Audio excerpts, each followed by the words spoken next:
And in the very technical sense, because we're at the point where we're also talking about a lot of technical things, a little technical things too. It's the difference.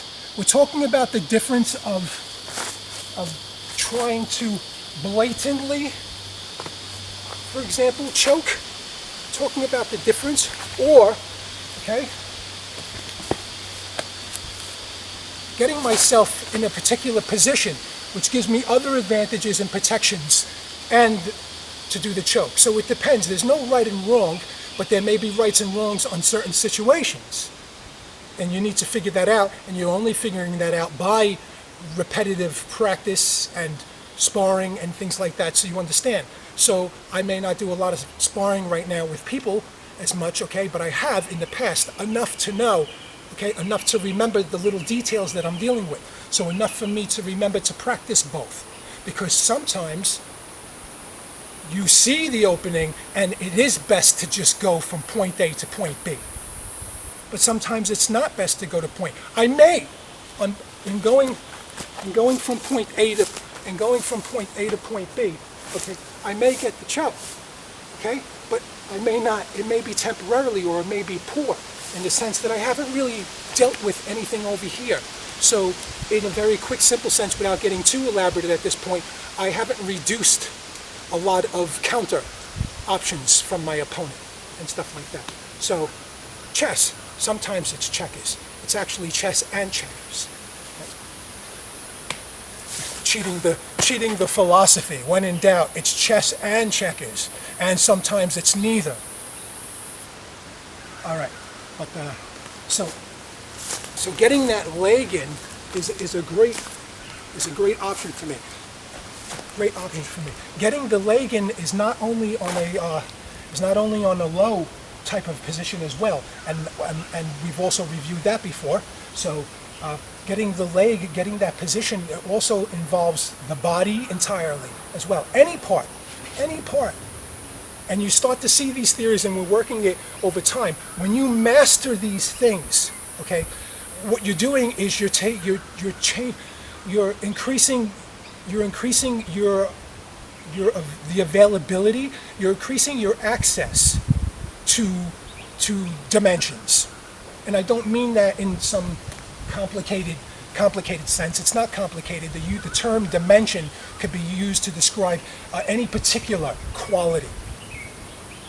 So how many dimensions? How many dimensions to this relationship? Well, we like to stay a little bit classic when talking about it, so that we're not too obscure. We at least are talking about the cardinal directions, and beginners and people still working on stuff, fine. You're talking about 4, right? The classic cardinal ones. The next step that often happens, debatable about where you want to place that in the complexity, and then the truth is, any real great master will tell you that at the same time, they're still also being a student, and you're still always learning and stuff like that. The next step usually is increasing the 45s. So you have your classic cardinal ones, north, south, east, west, and then you have your 45 degrees of that. So you're adding another 4. So you could either consider it as adding another dimension, or you can consider it as adding another 4 dimensions, or you can consider it as adding another 2 dimensions, where each dimension has the 2 points, a north, a northwest, and a northeast, and a southeast, right?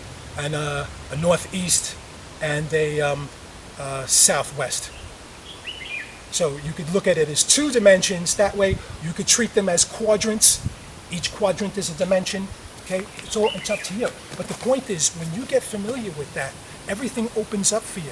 It opens up, and once you practice that over the years, I'm telling you, I promise you, it becomes quite strange. It becomes quite interesting what happens. It's almost to the point where, and you might have heard this before, where a lot of battles are won before the actual physical conflict, before the physical struggle unfolds and happens. A lot of battles, and that's not just in general and warfare theory and stuff like that, but it's also a mind state, but it's also an access, a position. So, and these positions certainly can bolster, like having my back against here and eliminating or decreasing the option for an opponent to come from behind, okay, starts to increase my positional advantage as well. So you can see how tides and balances of the battle or the potential battle that could happen are already changing and already being fought, okay, before the physical part actually happens.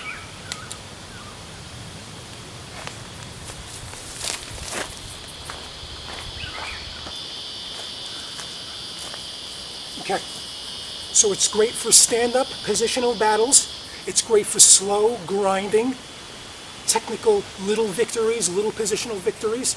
Okay, and it's great for low stuff as well. Okay, so and often what I can make happen on the above, I can make happen here.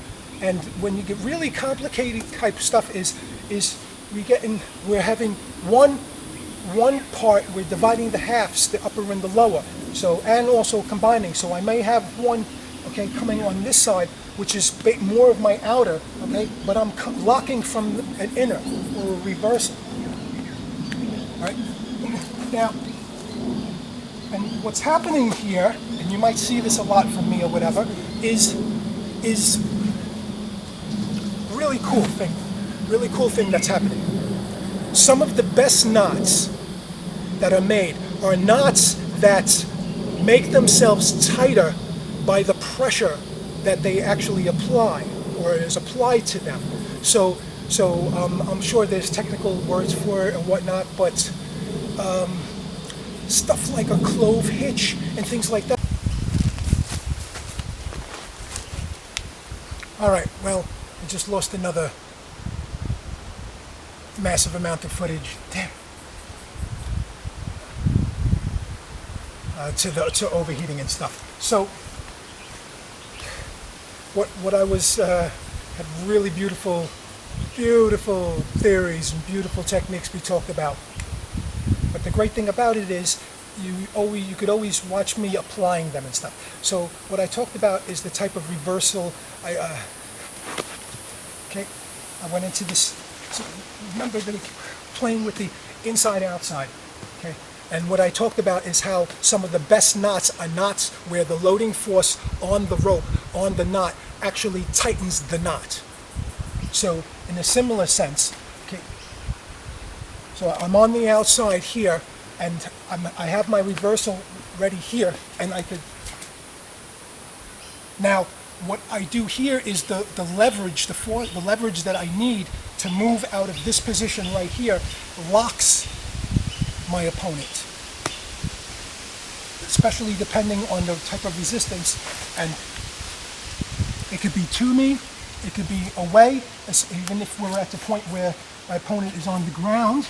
Okay, I'm here like this, okay, and they've gotten to the ground, then I'm on the ground, changing positions. So, what's great about that is you also, in a simple sense, we're talking about divide and conquer. Divide and conquer, right?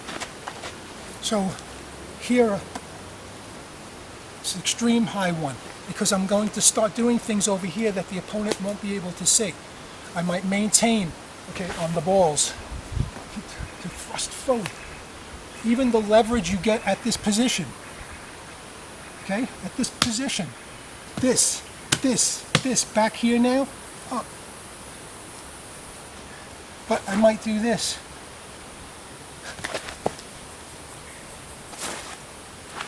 Right?